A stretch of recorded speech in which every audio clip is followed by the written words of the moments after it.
जय भीम. नमस्कार. राम राम. जय शिवराय बांधवांनो.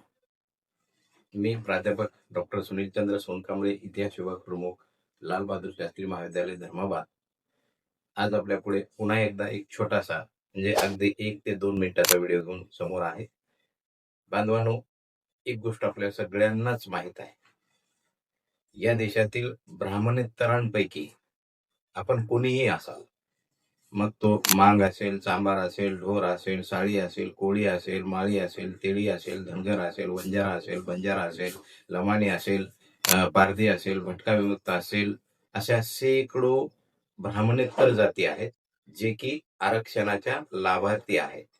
आपल्या सर्वांचं जे आपला सर्वांचा जो श्वास आहे, आवाज आहे, दृष्टी आहे, एकूणच आपल्या सुटाबुटात राहण्याची समृद्ध अशा प्रकारची जीवनशैली आहे. ती जीवनशैली केवळ आणि केवळ भारतीय घटनेचे शिल्पकार, भारतपिता, विश्वरत्न, परमपूज्य बोधिसत्व डॉक्टर बाबासाहेब आंबेडकरांचीच देण आहे.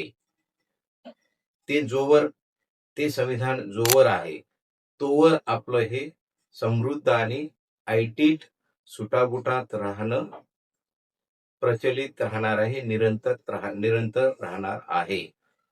हे जर एकदा का संविधान बाजूला गेलं तर आपलं गतकाळ, आपली वेठबिकारी, आपला अमानुष जीवन पुन्हा एकदा गतकाळाच्या उमरवट्यावर उभं आहे.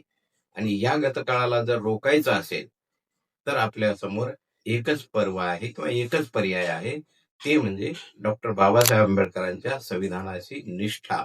तुम्ही जोवर संविधानाशी निष्ठा लावाल तोवर तुम्ही गाडीमध्ये फिराल, सुटाबुटात फिराल, महाडीमध्ये राहाल आणि एकूणच समृद्ध जीवन जगाल, अधिकारी व्हाल, नेता व्हाल, पुढारी व्हाल. ह्या सगळ्या गोष्टीची देण केवळ आणि केवळ डॉक्टर बाबासाहेब आंबेडकरांचं संविधान आहे.